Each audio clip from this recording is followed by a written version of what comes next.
All right, so I have an elite runner here who's dealing with some patellar tendinopathy. He was dealing with some foot pain as well and some hip pain earlier this year. He recently finished second in state in the 400-meter dash, so pretty elite runner going to college next year.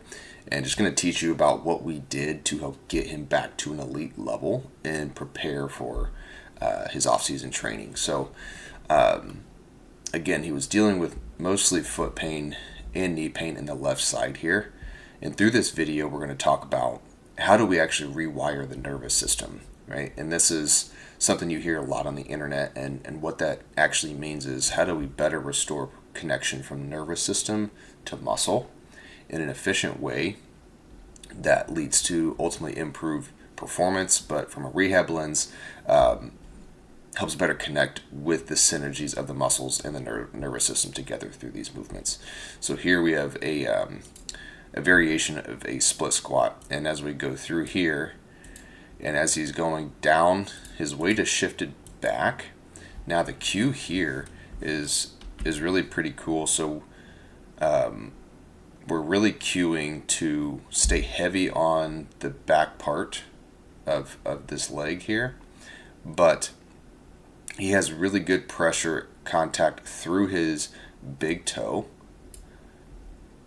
and he's loading through the middle of his foot right there. So when he loads through the middle of his foot, he actually gets a better drive through his glute on this front leg. But again, the front leg is only a piece of the puzzle. We're also focusing on this back leg here. And with this contact at the big toe and the forefoot, he's able to drive through this leg to activate this quad in a lengthened position.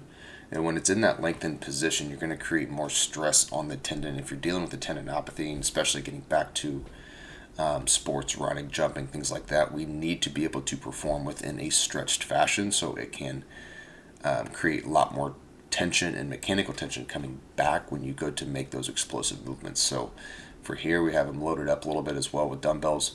And as he pushes through his back leg, you see how he has a lot of stress on the tendon here.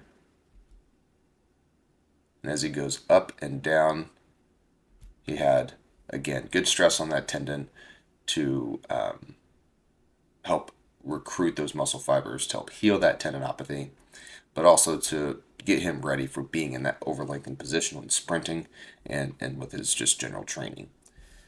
Now this next one here is a variation of a Bulgarian split squat, and he has a little bit of a heel hover, right? So that heel hover we see right here on his right side, right?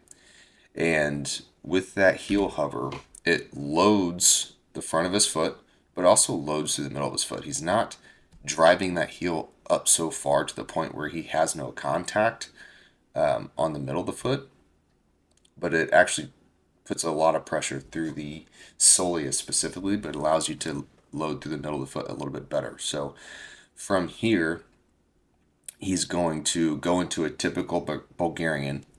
And when he does that, I have him pause at the bottom,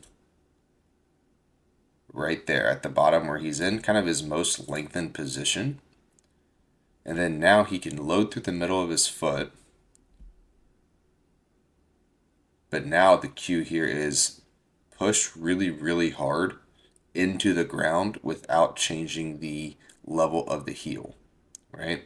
So it's going to be kind of an isometric contraction while deep into the split squat. And you get some shakes with this. And you see that a little bit right there, how he's really shaking through the middle of his foot. Now he's loading heavy through the middle of his foot here, which activates soleus, synergizes well with the quads, and you get a ton of glute activation here too. So think of sprinting where we need those muscle groups to be on point, firing together throughout the race or throughout the training if you're just training. So this is really tough for him, is when he's going down into that 3-second push in this lengthened position here, right? So if you're dealing with a tendinopathy and you get to the point where we calm the pain down, this is an advanced movement where you could be dangerous if you get these down, right? You load through the foot, get the soleus and Achilles going here, heavy in distal quad, and then again, pretty heavy in the glute. This final exercise here, really, really disgusting one. Okay, it's heel flat, foot flat, but if you do this correctly, you feel it in all the areas, right? The glutes being the big one, glutes, hamstrings, quads, and even in the foot and the soleus. So with this, the cue is, again, foot flat. We bring the knee forward, and the knee has to stay forward here, right? If the knee lurches back, we're going to take length away, and you're going to basically not get the push through the middle of the foot that we want here, right? So again, this makes sense for this athlete because he is a sprinter, so he needs to be able to be powerful in a lengthened position here. And as he goes down, right, he drops his hip a little bit more than I would want, but the goal is to kind of round out the back all the way. And then once you get to the bottom of this movement with the hips not dropping, ideally not as much, and ideally he would have had less knee bend here. At this position, you cue to push down through the middle of your foot, and when you do that, you don't lift with your back up, you push through exactly with the glute, the quad, the soleus, and the middle of your foot, and you feel a ton of activation and shakiness coming up. And you'll see, as we play this here, good amount of shake as he comes up.